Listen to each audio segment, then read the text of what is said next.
రైతులకు గాని ప్రజలకు గాని నష్టం చేయొద్దని దేవుడా ఆ పాపాత్ముడు మా రాష్ట్ర ముఖ్యమంత్రిని క్షమించు, ఈ ప్రజల్ని కాపాడు, ఈ రైతుల్ని కాపాడని చెప్పి వేడుకున్నాం. ఎందుకంటే రైతులు చాలా బాధల్లో ఉన్నారు. ఇప్పటికే 25-30% ధాన్యం మద్దతు ధర రాక మార్కెట్లో తక్కువ ధరకే మిల్లర్లకు దళార్లకు అమ్ముకున్నారు. ధాన్యం దళార్ల పాలైపోయింది. 1800-1900కే అమ్ముకున్నారు. గతంలో మా గంగుల కమలాకర్ అన్న సివిల్ సప్లైస్ మినిస్టర్ ఉన్నప్పుడు కేసీఆర్ గారి నాయకత్వంలో చివరి గింజ దాకా కూడా వడ్లు కొన్న ప్రభుత్వం బీఆర్ఎస్ ప్రభుత్వం, కేసీఆర్ గారి ప్రభుత్వం. కానీ ఈ రాష్ట్రంలో పాలన చేతగాక ఈ ప్రభుత్వం బోనస్ అన్నారు. బోనస్ అయితే దిక్కే లేదు. మన ముఖ్యమంత్రి గారు మహారాష్ట్ర పోయి చాలా గొప్పగా చెప్పిండు, వడ్లకు బోనస్ ఇస్తున్నాం మా రాష్ట్రంలో అన్నాడు. నిజంగా బోనస్ వస్తుందా? మహారాష్ట్రలోనేమో వడ్లకు బోనస్ అన్నాడు. ఎలక్షన్ల ముందేమో అన్ని పంటలకు బోనస్ అన్నారు కాంగ్రెస్ పార్టీ నాయకులు.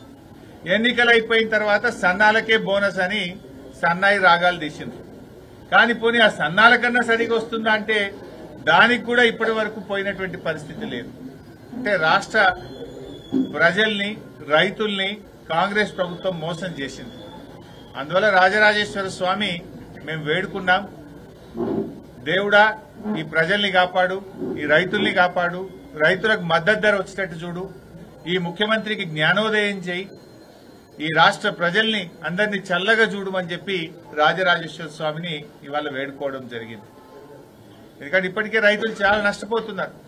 రేపు యాసంగి పంటలు కూడా మళ్ళా వడగళ్ల వానలు లేకుండా, అకాల వర్షాలు లేకుండా రైతులకు మేలు జరగాలని చెప్పి ఆ రైతుల్ని కాపాడమని మేము దేవుణ్ణి ప్రార్థించాం. వానకాలం రైతు బంధు అయితే ఎగ్గొట్టిండు. కనీసం దేవుడా ఈ రేవంత్ రెడ్డికి జ్ఞానోదయం చేసి యాసంగి పంట కన్నా మరి ఆ 15,000 రూపాయల రైతు బంధు డబ్బులు వేయించేటట్టు ఆయన జ్ఞానోదయం చేయమని చెప్పి కూడా దేవుణ్ణి వేడుకోవడం జరిగింది. మరి ఈరోజు ఏ ఊరికి పోతే ఆ ఊరు దేవుడి మీద ఒట్టు పెట్టింది కానీ ఆయన పెట్టని దేవుడు ఉన్నాడా? మొత్తం ఏ ఆడికి పోతే ఆడ అన్ని దేవుళ్ల మీద ఒట్టు పెట్టిండు, చర్చి మీద ఒట్టు పెట్టిండు, దర్గాల మీద ఒట్టు పెట్టిండు.